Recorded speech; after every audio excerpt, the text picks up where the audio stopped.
Merci d'un cœur reconnaissant. Merci au Seigneur 3 fois saint. Merci car il a donné Jésus-Christ, son Fils. Merci d'un cœur reconnaissant. Merci au Seigneur 3 fois saint. Merci car il a donné Jésus-Christ, son Fils. Maintenant que le faible dit je suis fort, que le pauvre dit je suis riche, Dieu a fait de grandes choses pour nous. Maintenant que le faible dit je suis fort, et le pauvre dit je suis riche, car Dieu a fait de grandes choses pour nous. Merci. Merci d'un cœur reconnaissant. Merci au Seigneur 3 fois saint. Merci car tu as donné Jésus-Christ, ton Fils. Merci d'un cœur reconnaissant. Merci à ton 3 fois saint. Merci car tu as donné Jésus-Christ, ton Fils. Maintenant, oui, le faible dit je suis fort, et le pauvre dit je suis riche, car Dieu a fait de grandes choses pour nous. Maintenant, oui, le faible dit je suis fort, et le pauvre dit je suis riche. Oui, tu as fait de grandes choses pour nous. Merci.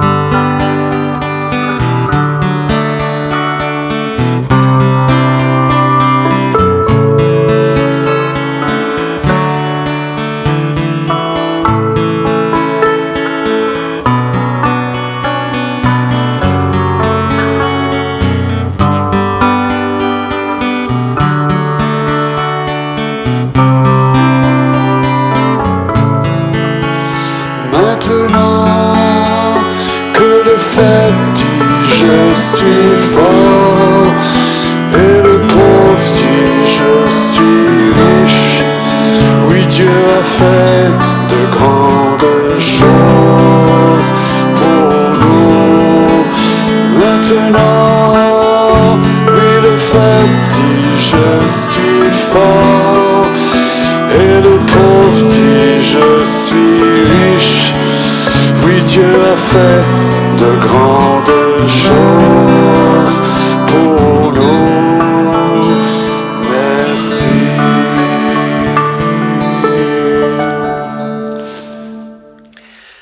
Bonjour à tous et à toutes.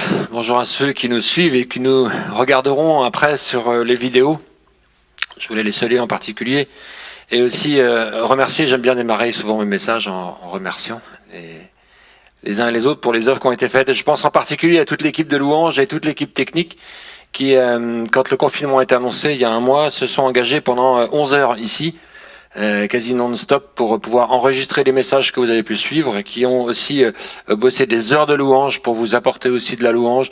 Vraiment, je veux les remercier parce que c'est un engagement qui m'a aussi beaucoup touché. Je me suis inquiété de ne pas voir ma femme rentrer à 21h le soir, mais en fait, voilà, c'était un gros travail. qui avait commencé à 8h le matin. Et c'est vraiment plein de reconnaissance que je voulais vous remercier pour tout ça. Et à aussi vous inviter il y a des échanges sur Zoom. Je sais bien que pour beaucoup c'est compliqué d'avoir cet écran, d'avoir cette relation avec l'écran, mais moi j'étais encouragé mardi soir. Je suis pas fort là-dessus, je reconnais. Je suis pas très doué avec ça et je pas beaucoup d'affection pour ça. Je préfère vous voir en chair et en os, hein, bien sûr. Et j'allais presque dire aussi en âme. Mais il est bon quand même de partager parce que moi ça m'a enseigné aussi. Les échanges qu'on a eus m'ont beaucoup apporté aussi dans la préparation de ce message. Alors mon précédent message, ça va être la suite, ça concernait un ambassadeur. J'ai parlé de l'ambassadeur, j'ai parlé aussi de ce que Paul et Silas avaient vécu dans la prison et de la façon dont ils l'ont vécu. Et en méditant cette semaine, j'avoue que j'étais un petit peu troublé dans mon cœur quand je découvrais au fur et à mesure ce que le Seigneur nous révèle dans sa parole. J'étais rempli d'humilité et de prière envers lui pour qu'il m'accorde la capacité de vous apporter aussi ce message ce matin. Un ambassadeur, un consul doit avoir plusieurs qualités, mais surtout avoir une bonne connaissance et une réalité de la nation et du royaume qu'il représente. Il doit être convaincu que son pays, son roi, son président, son chef de la nation, son royaume, le valorise en lui confiant une mission. Et cette mission est de la plus haute importance. Il a dans son cœur un amour forcément pour son pays et une conviction d'honneur de représenter sa nation.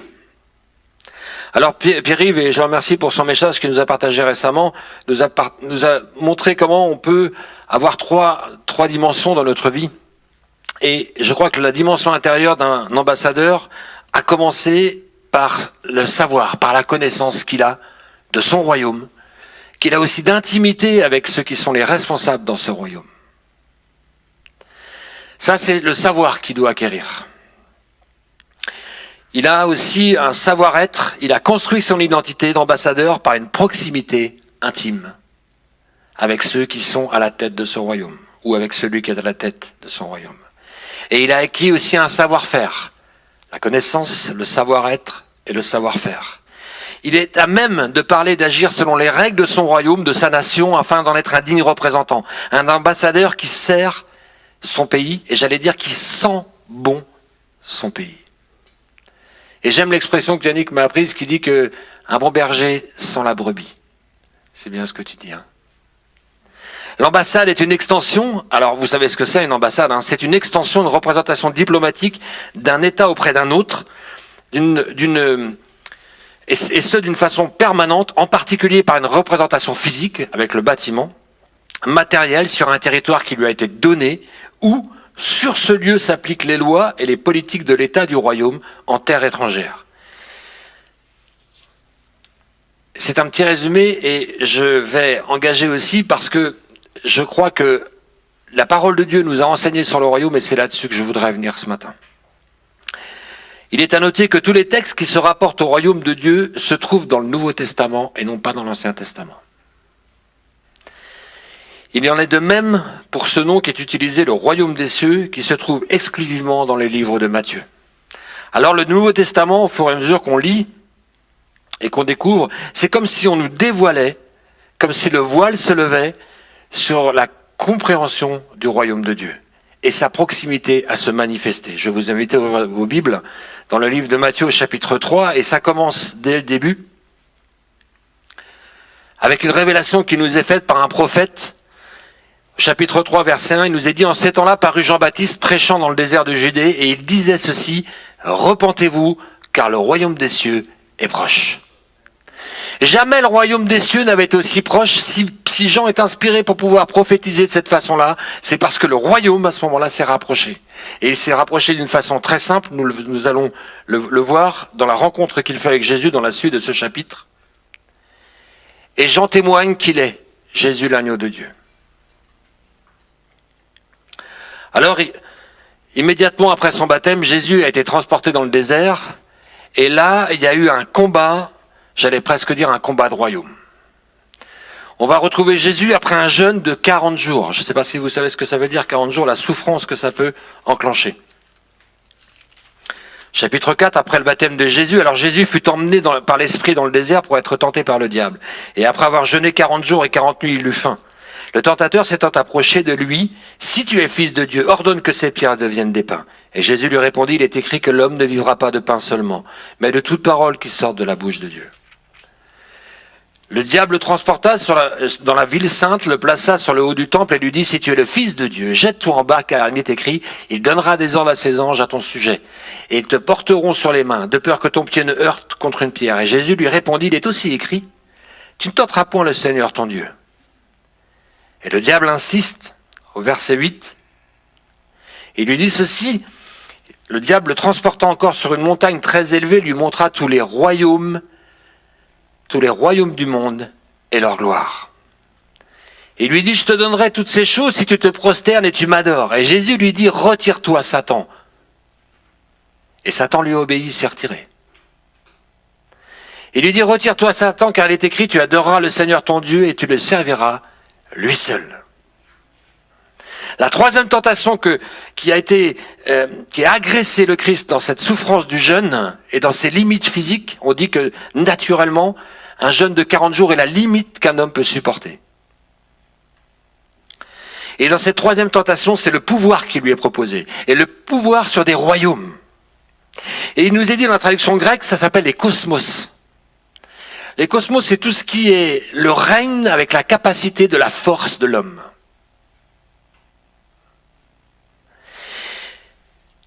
Je me dis que Satan a dû avoir drôlement peur de Christ pour lui proposer un tel pouvoir, un tel chantage.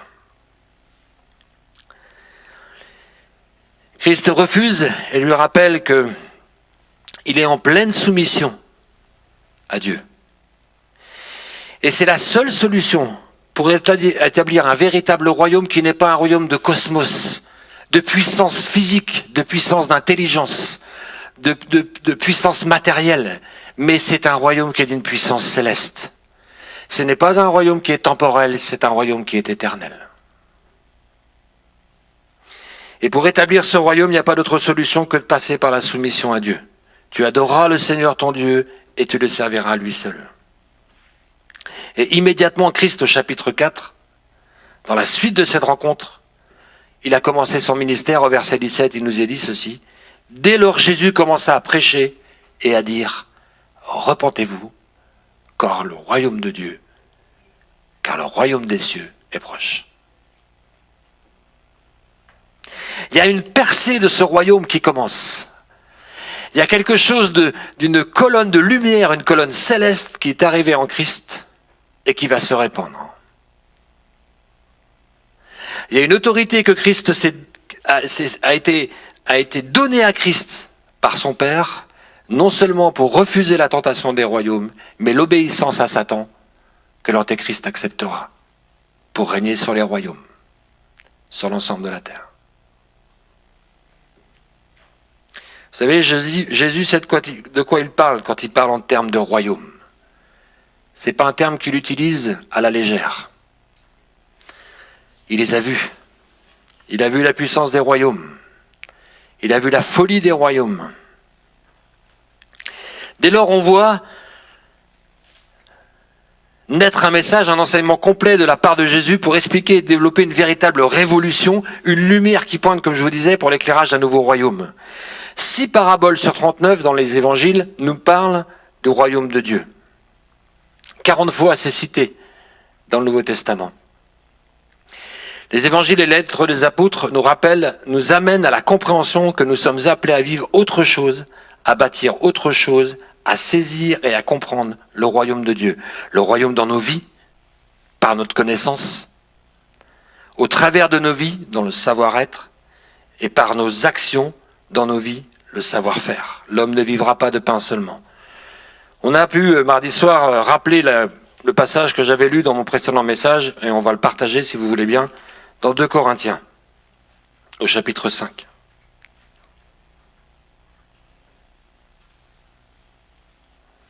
Chapitre 5, à partir du verset 17. Si quelqu'un est en Christ, il est une nouvelle création. Les choses anciennes sont passées, voici toutes choses sont devenues nouvelles. Et tout cela vient de Dieu qui nous a réconciliés avec lui par Christ et qui nous a donné le ministère de la réconciliation. On ouvre le voile. sur le royaume qui s'annonce. Car Dieu étant en Christ réconcilie le monde avec lui-même en n'imputant point aux hommes leurs offenses, et il a mis en nous la parole de la réconciliation. Écoutez bien ceci, verset 20, nous faisons donc les fonctions d'ambassadeurs pour Christ.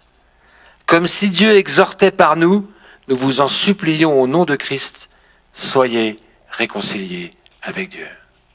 Le royaume de Dieu, c'est la réconciliation de l'homme avec son Créateur.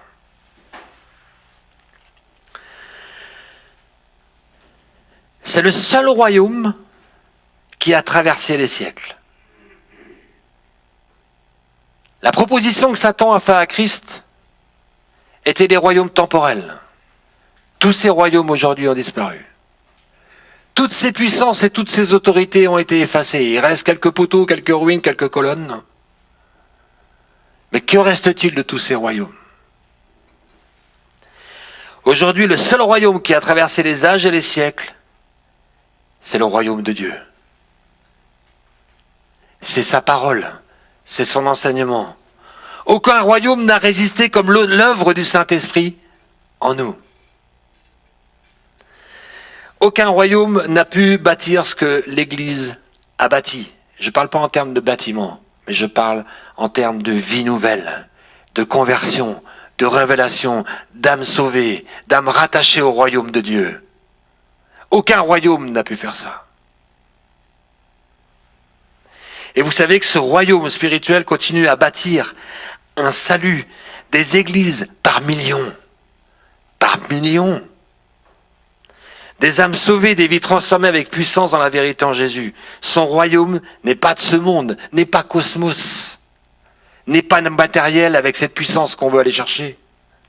Non, son royaume, il est pas du monde, mais il est aussi dans le monde. Et nous y sommes, et nous en sommes les ambassadeurs. Ce royaume est présent, et plus puissant que jamais.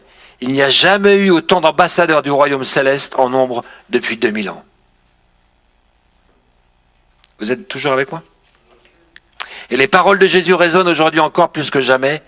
Repentez-vous car le royaume des cieux est proche. Repentez-vous car le royaume des cieux est proche. Il est la vérité, il est le chemin. Et si vous sentez en vous ce matin le besoin de vous repentir, faites-le. Et ceux qui m'écoutent ou qui m'écouteront, si vous sentez dans votre cœur ce besoin, faites-le. Parce que c'est le début de l'ouverture vers le royaume de Dieu. De quelque chose de nouveau. Et quelque chose qui est éternel. Avant de conclure, j'aimerais encore user un peu de votre patience et arriver à me supporter pour m'écouter quelques instants. Jésus a passé 40 jours dans le désert à établir face aux puissances célestes et terrestres une percée pour établir un autre royaume sur cette terre, à dimension céleste. On va lire dans Apocalypse 5.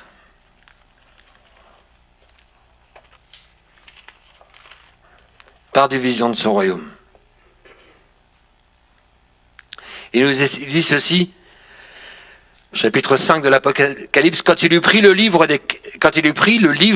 il parle de l'agneau, les 4 êtres vivants et les 24 vieillards se prosternèrent devant l'agneau, tenant chacun une harpe et des coupes, et des coupes d'or remplies de parfums qui sont les prières des saints. Et ils chantaient un cantique nouveau en disant, tu es digne de prendre le livre et d'en ouvrir les sceaux, car tu as été immolé et tu as racheté pour Dieu par ton sang des hommes de toute tribu, de toute langue, de tout peuple, de toute nation ou de tout royaume.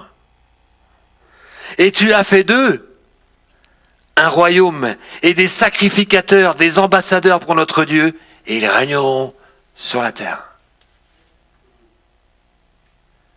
Le royaume de Dieu s'est approché. Quand je vois le secours qui a été donné aux orphelins restant dans notre Église, le témoignage qui a été donné à ses enfants et à leurs familles, le royaume de Dieu s'est approché. Quand celui qui a faim et qui souffre et qui a une main tendue vers lui, alors je crois que le royaume de Dieu s'est approché. Quand j'ai eu mon père au téléphone hier soir qui a été hospitalisé et qui m'a demandé, je voudrais que tu m'apprennes à prier. Le royaume de Dieu s'est approché.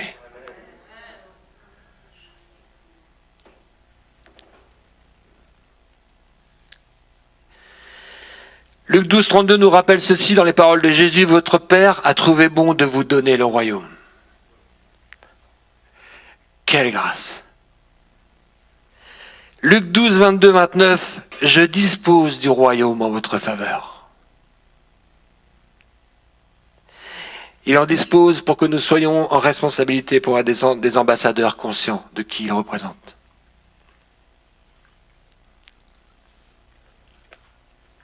Le royaume de Dieu s'approche avec vous quand vous manifestez de la miséricorde, quand vous manifestez de l'amour. Le royaume de Dieu se manifeste.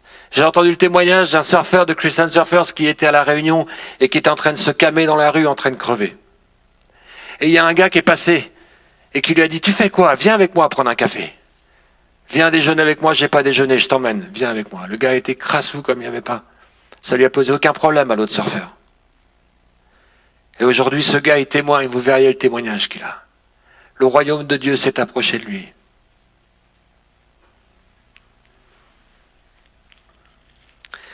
Les disciples se sont approchés de Jésus pour lui poser des questions. Bien sûr qu'ils lui ont posé plein de questions. En particulier sur la fin des temps. Pour savoir comment les choses se passeront, vous lirez ça dans Matthieu 24.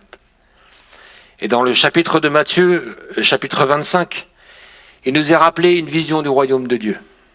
Plusieurs fois. Il y a eu les vierges sages et les vierges folles. On va retenir à partir du verset 31, si vous voulez bien lire avec moi. Lorsque le Fils, au chapitre 25 et au verset 31, lorsque le Fils de l'homme viendra dans sa gloire avec tous les anges, il s'assiera sur le trône de sa gloire. Toutes les nations seront assemblées devant lui. Toutes celles qu'on lui a proposées seront sous ses pieds. Il séparera les uns d'avec les autres comme le berger sépare les brebis d'avec les boucs. Il sent les brebis. Il les mettra les brebis à sa droite et les boucs à sa gauche. Alors le roi dira à ceux qui seront à sa droite, « Venez, vous qui avez béni mon Père. Prenez possession du royaume qui vous a été préparé depuis la fondation du monde. » Parce que cette lumière qui est descendue sur la terre en Christ, c'est le début du royaume qui va se manifester pleinement à son retour. C'est comme quand vous regardez les montagnes. Moi, quand je regarde les montagnes en haute altitude, je vois bien les premières montagnes, je vois bien celles du fond, mais je suis incapable de calculer la distance entre les deux. Notre vision est la même. On a une part des visions des montagnes qui vont au fond, mais on voit aussi les montagnes qui sont devant, ce qui est devant nous, réel. Prenez possession du royaume qui vous a été préparé depuis la fondation du monde, car j'ai eu faim et vous m'avez donné à manger. J'ai eu soif et vous m'avez donné à boire. J'étais étranger et vous m'avez recueilli. J'étais nu et vous m'avez vêtu, j'étais malade et vous m'avez rendu visite, j'étais en prison et vous êtes venus vers moi. Et les justes lui répondirent, Seigneur, quand avons-nous vu avoir faim, t'avons-nous donné à manger, ou avoir soif, et t'avons-nous donné à boire? Quand avons-nous vu étranger, t'avons-nous recueilli, ou nu, ou t'avons vêtu? Quand avons-nous vu malade, ou en prison? Sommes-nous allés vers toi? Et le roi leur répondit, je vous le dis en vérité toutes les fois que vous avez fait ces choses à l'un de ces plus petits. À l'un de ces plus petits de mes frères. C'est à moi que vous les avez faites. Ensuite, il dira à ceux qui seront à sa gauche, retirez-vous de moi, maudits. Allez dans le feu éternel qui a été préparé pour le diable et pour ses anges. Car j'ai eu faim et vous ne m'avez pas donné à manger, j'ai eu soif et vous ne m'avez pas donné à boire. J'ai été étranger et vous ne m'avez pas recueilli, j'étais nu et vous ne m'avez pas vêtu. J'étais malade et en prison et vous ne m'avez pas rendu visite. Et ils répondirent, Seigneur, quand avons-nous vu avoir faim? Avoir soif, ou étranger ou nu, ou malade ou en prison, et ne t'avons-nous pas assisté? Il leur répondit, je vous le dis en vérité, toutes les fois que vous n'avez pas fait ces choses à l'un de ces plus petits, c'est à moi que vous les avez faites. Et ceux-ci iront au châtiment éternel, mais les justes à la vie éternelle. Le savoir-faire est nécessaire.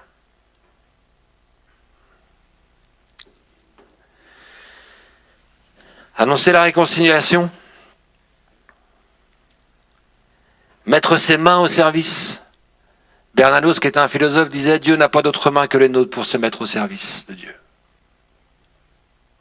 Et comme je vous ai dit dans mon précédent message, beaucoup d'hommes et de femmes ne liront pas d'autre évangile que vos propres vies et que vos actions. Les 40 jours de jeûne de Jésus, et je vais conclure, l'ont renouvelé dans sa vision du royaume à établir sur terre. Ça a été un temps de combat pour lui pour être pleinement dans la révélation du Père, pour être pleinement dans la révélation de sa mission. Dans ces 40 jours, il a lutté et il a vaincu Satan. Et ensuite, il a pu enseigner ses disciples à apporter la bonne nouvelle du salut éternel, en lutte avec le mensonge du pouvoir, du cosmos, le mensonge qui était là. Ça a été son combat dans ce jeûne pour proclamer la vérité. Il a dit, mon royaume n'est pas de ce monde, il n'est pas corrompu par le péché. Alors je pense, et je vais conclure avec cela, connaissez-vous les 40 jours que Christ a accordés à ses disciples?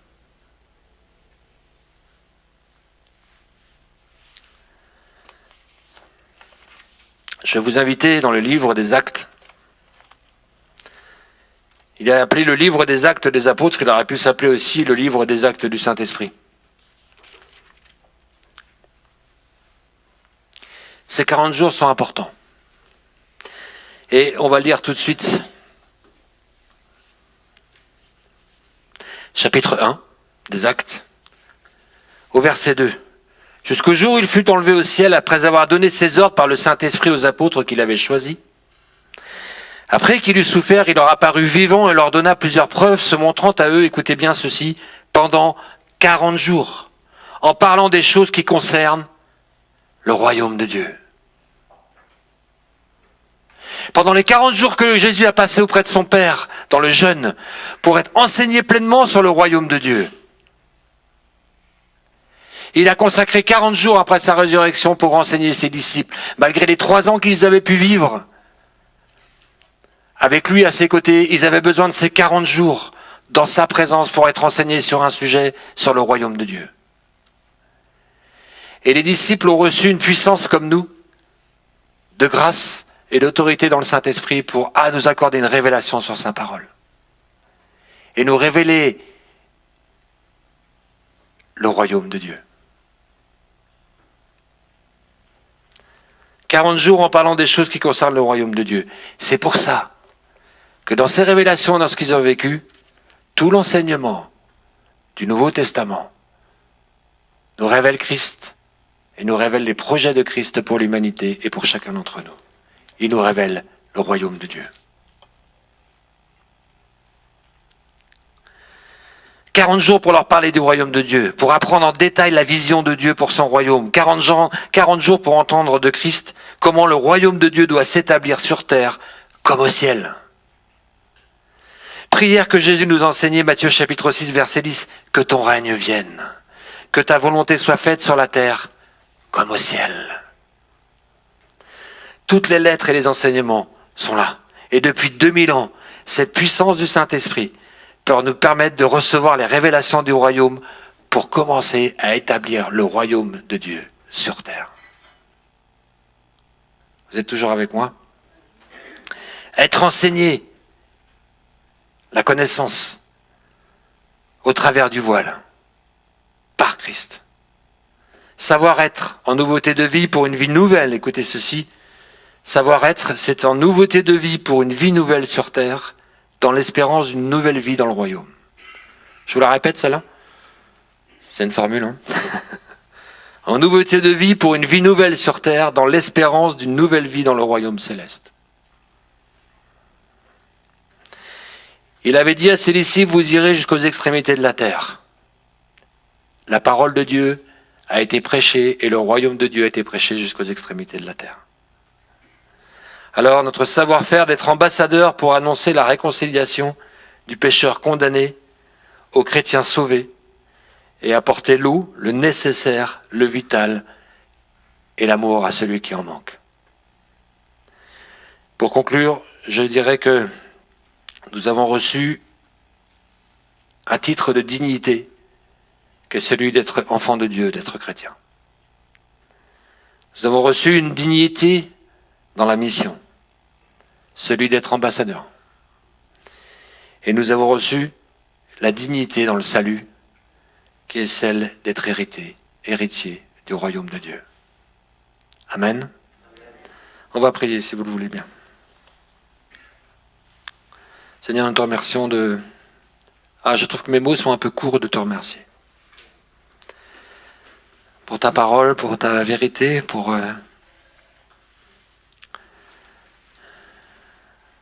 la révélation que tu nous accordes au travers de ta parole. Et je te prie que cette révélation nous fasse grandir et porte du fruit, et du fruit en abondance pour renouveler notre vision sur notre dimension d'ambassadeur, sur notre dimension d'enfant de Dieu, et sur notre dimension de salut en toi dans l'éternité. Tes paroles ont été écrites il y a près de 2000 ans, et nous les avons vues en grande partie s'accomplir. Et nous les avons vues s'accomplir dans notre cœur. Alors Seigneur, je te remercie encore de nous accorder une joie profonde qui vient de toi, de savoir que tu vas accomplir toute la suite de ce que tu nous as appris. Et en attendant, Seigneur, cette espérance glorieuse de ton retour ou de la rencontre avec toi, je te prie que chacun d'entre nous, nous puissions vraiment être des ambassadeurs de la réconciliation.